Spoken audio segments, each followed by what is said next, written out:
So you want to start your online thrift store. Let's talk about finding a catchy name for it, how to optimize your bio, the photo setup that you need to have for all the photos that you're going to take, and then the kind of packaging that you can use when you're shipping out your items. These are things you want to know about. You're in the right place. Hello, hi, and welcome back to my YouTube channel. Thank you so much for tuning in. Today we're going to continue our conversation on starting an online thrift store. If you haven't seen the first episode to the series, I'm going to link it over here, but in that episode we basically spoke about whether or not you should start an online thrift store, and there we just differentiated the difference between whether or not you're ready to start an actual business or if you just have a few things to declutter. You can watch that right here. Here you've decided that you do want to start an online thrift store. I'm just going to talk through where to start, some things to think about, and yeah, just a few tips and tricks of the trade, because I have run an online thrift store now for 7 years, and yeah, I've made a bit of money from it. Yeah, that's where my advice is going to come from. Obviously everything is just based on my experience. I'm not telling you what is right and what is wrong. If there are thrift stores doing some of the things that I think are not right, it doesn't make it wrong. I'm just telling you how I do it and how I've done it over the years and some of the things that I've learned over the years. Yeah, please take it with a pinch of salt. This is not facts or anything before anybody comes at me. It's really just my opinion based on my experience. So yeah, let's get started. First of all, you need to just start. As in today. Start that page today. A lot of what I'm going to tell you about is starting it out on Instagram, because that's where I did mine, and I find that it's got one of the biggest reach. If you're not going to start on Instagram, the next best thing is TikTok, but I'm not going to speak on TikTok because I didn't start off on TikTok. I actually just have a page on there that I'm not very active on, so yeah, I can't speak on that. But yeah, Instagram is a very good place to start if you're going to start your online thrift store. So start that page today. And in starting that page, one of the first things that you have to think about, that I think a lot of people take very lightly, that I think is quite important, is a catchy name.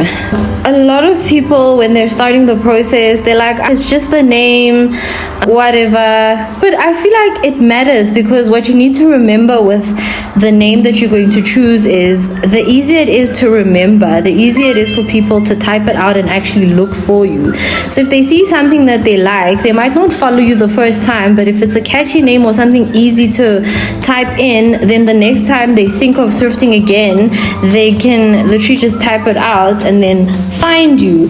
Whereas when you use a name that's quite generic, and I want to stress again, there's nothing wrong with it, but I've seen that it can get lost in all the noise when people are confused. But I have seen names, shops that use these names that are doing very, very well. Obviously take this with a pinch of salt, but when you're coming up with a name, you don't want to use something that, and I feel like this is marketing 101, is you don't want to use a name that's difficult for people to say, because you want people to talk about your store with their friends. You want to be like, hey, did you shop on Singles yesterday? Did you see Singles posted this thing? You know what I mean? It must be something easy for people to talk about, to find, to search. And so that's my first advice, is yes, definitely use the word thrift somewhere, because you need to associate yourself with the thrift community and explain what it is that you're selling. You're selling thrifted clothes, but don't add thrift, which is already a generic word now in the community, and then add another generic thing that's going to just lose the name of your store.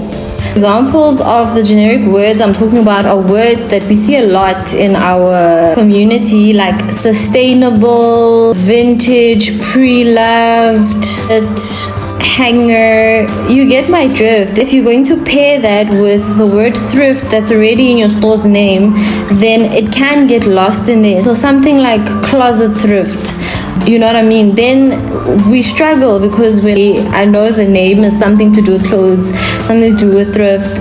Which thrift? So be easy to identify is the point of this whole long explanation. I don't know if you're feeling like it's fine, I'll put whatever name and then I'll rebrand later. I have seen stores that do that, and some of them have made a success of it. But I mean, if you can think of the name now properly, why go through that whole thing? Because you want people to get used to this name and then love the name, you know what I mean? Stick to something that you think can last long.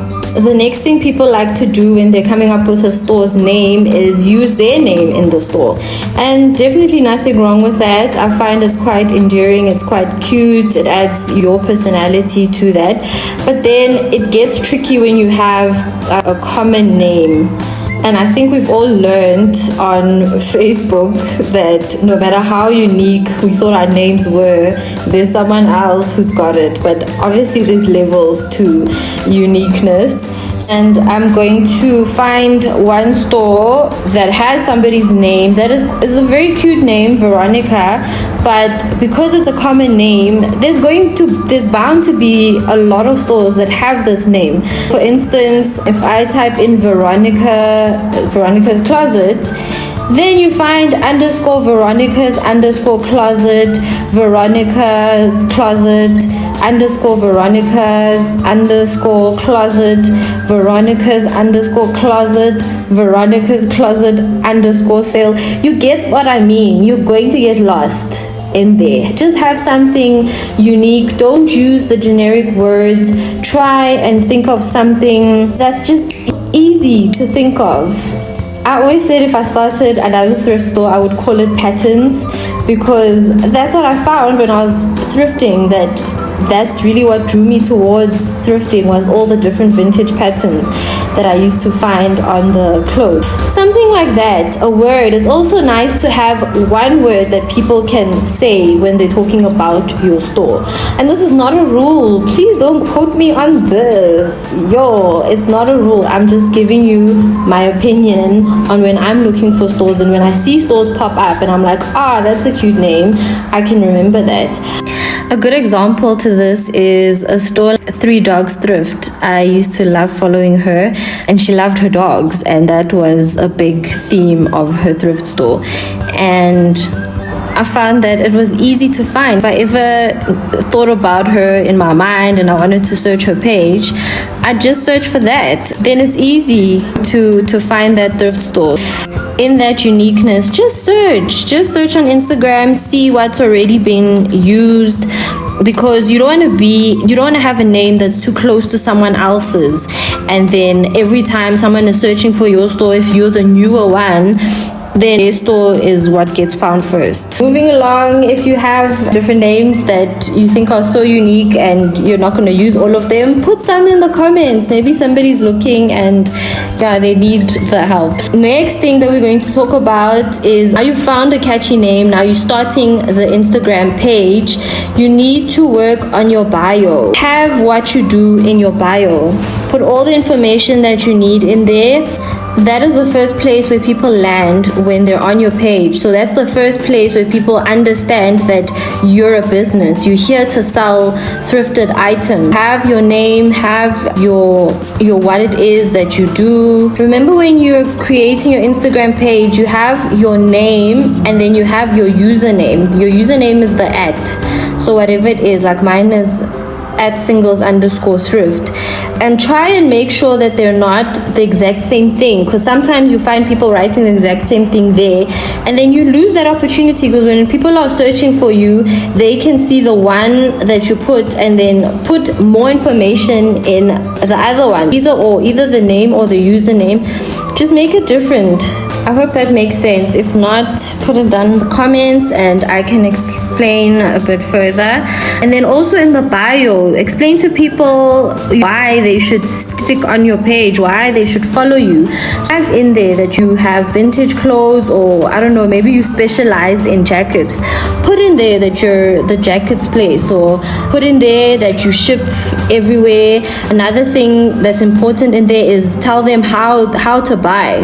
If you are just selling on Instagram, for instance, say DM to purchase, something like that. that, or say comment to purchase, or if you have a website, put your website in there, have all your information. If you have a WhatsApp link that you like people to press and then they get to your WhatsApp if they want to speak to you, do that. Have all the stuff. Optimize basically your bio, because that's where people find you. That's the first thing they see. That's where they decide, are they even going to give you a chance to shop on your page or not. So if you have where you are, if you do pickups, not pickups, collections, if you allow people to collect, have that in there. You have like just a quick location. It doesn't need to be your exact address. It can just be like location Cape Town or location Pretoria, for instance. So really optimize your bio, work on that. I feel like a lot of people don't care what their bio says, and this is so important. Okay, so next thing for your thrift online store to think about is probably how you're gonna take your photos. So I find that it's easier when you have a designated spot, or some kind of wall that you're going to use regularly to take pictures on. So think of what your background can be and then use that. Especially in the beginning, I think it's important to stick to the same background so that people get used to what your aesthetics are, and then they can get used to your page, or like your style of pictures, your style of photography. When I started, I took my pictures on a little green Wendy that we had outside, and it was a terrible idea because firstly it was outside, so every time I took pictures of stock I had to pile everything onto an ironing board outside, carry everything out, and then bring everything in. If you have optimal light inside, like good lighting, please don't go outside. What a waste of your time and energy. It's unnecessary. But obviously if you don't have good lighting, absolutely go outside. That is the best lighting. That's the best lighting for free. Think about what you're going to take photos on. So after I got tired eventually, we moved from that place where I had done it with the little Wendy outside. And then the next thing I did was, we now lived in a flat and there wasn't amazing lighting and we didn't have like too much space. So what I did was, we bought a board from Builders. It was just like a really cheap board. It cost less than 200 Rand. And then they cut that, and I made sure that it was long enough for me to take pictures of dresses as well, like very long maxi dresses on. And then we just kept that under the bed. So every time I was taking pictures, I'd pop it up out of under the bed, and then I'd put it on the wall, and then I had a little nail screwed into it, and then I'd hang the hanger on there. So then I always had the same consistent background. What I wish I would have done, because when I think about it now, the flat we stayed in had like a brick face on one of the places, but I'm thinking now it was probably dark, because otherwise I would have just used the brick layout, because that's also a nice background. But the point of this is, just think of where you're going to take the pictures, because it makes it so much easier for you to do that all the time. You don't want to have this huge setup before you take pictures, because then you're just going to be more reluctant to take the pictures. Whereas if it's something that's always there, that's always clear, and that's easy, there will likely be less resistance to doing it, and then you'll just have more pictures more often. So it just makes it easier. It also just makes it a more enjoyable process, and it makes it more efficient. So think of that. A lot of the times you can probably just find a wall, like an empty wall anywhere. That is usually one of the best backgrounds. Just put in a little nail, or one of those, those ones that you can stick, I forgot what they call those, little sticky hooks. Use one of those and then just put it up, and then leave that on there. And every time you're going to take a picture, just have the background ready. At the next place where we stayed, in our bedroom, actually, I had a white wall, and I just put a nail in there, and every time I was taking pictures, because there was also good lighting in there, that's where I just take the pictures. It doesn't need to be anything fancy. I feel like we need to move away from thinking we need all these things before we start. Just have something that can be consistent. Even if it's not exactly how you'd like it to look, you'll get there. For now, just start, get a hanger. I think I find one of the easiest ways is to use a hanger. You can do flat lays, but I find that is so time consuming, it takes long, and then it makes it, you know, harder to eventually get it done if you do it right. Anyway, if you're not taking nice flat lay pictures, then I don't know, it can probably be easier. But when I was taking flat lays, I found that it took so much time, and yeah, just the angles and all the climbing, unless you're putting it on the floor, and then I don't know, then do you get the best angle? I don't know.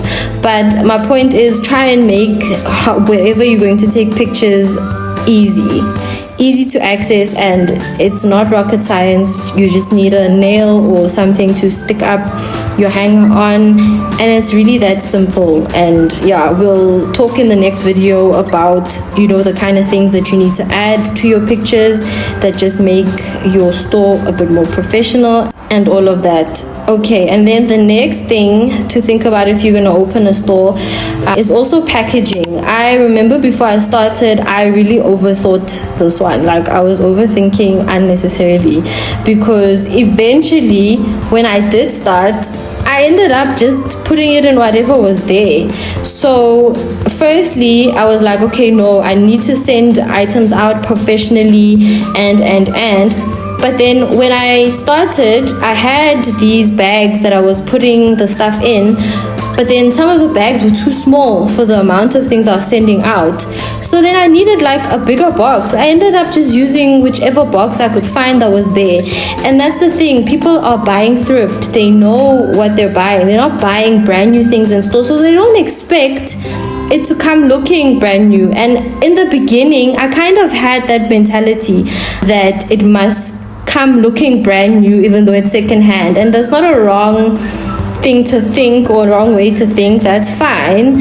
But going into it now, really focusing on sustainability, I'm definitely more inclined towards the more sustainable packaging materials, if you get what I mean. So when I first started, I actually bought these cute little white polka plastics that I used to put the items in, and then I'd put that into a flyer bag. And then I think those were something like R2.50 each or something. That $2.50 very quickly adds up, firstly. Secondly, then I was like, oh, dude, why am I buying all this plastic? And that's when I eventually started using paper bags, which I find definitely is more sustainable, but it also gives the thrift, you know, I don't know, that little boutique vibe that I like to go for in my store. And it's a lot more affordable. So you buy like a lot of them. I get mine from Westpac. I just get, you know, big paper bags that I put my stamp on, and then that's how I send it. And even up till today, when I get very big orders that don't fit into my bags, I just use whatever box I do have. So don't overthink the packaging. Just use what you have. People know that you're a second-hand thrift store, and I'm not saying send dirty looking packages or packages that look terrible. No, that's not at all what I'm saying. It must still come looking very presentable, but don't overthink the packaging. Definitely don't let packaging be the thing that stops you. Packaging is also something that you can find at thrift stores all the time. They have so many gift bags, so maybe that's something to think about. And I mean, they sell it at like R1 each. If you maybe want to put it in different gift bags and make people feel like they're getting gifts every time they receive parcels from you, I don't know, that's cute for me. But yeah, don't overthink the packaging. Just make it simple. Maybe add a cute note if you like. I think, yeah, that little note adds, you know, something to it. The point to this part that I'm bringing in here is that the things that come after the sale mustn't be the thing that stops you from starting and, you know, getting the sale to begin with. Once the sale is made, you will figure it out. You really will. And yeah, don't overthink it. There are so many places where you can go to buy stuff. Westpac is really one of my favorite places because they don't just sell packaging, they have other stuff that, you know, I also use as supplies for the business. So yeah, pay one of those stores a visit and just get started. Okay, I feel like this video is already too long, so I'm gonna leave the next things for the next video. Then we'll continue on with other tips and tricks. If you found this video at all helpful or even, I don't know, slightly entertaining, please give it a thumbs up and consider subscribing. And yeah, then I'll know to, you know, continue the series because there is interest on it. And as usual, please don't forget to follow me on the other platforms. I'm on Instagram, TikTok, Facebook, and it's singles_thrift. Hope to see you guys at the next one. Thanks for watching. Bye.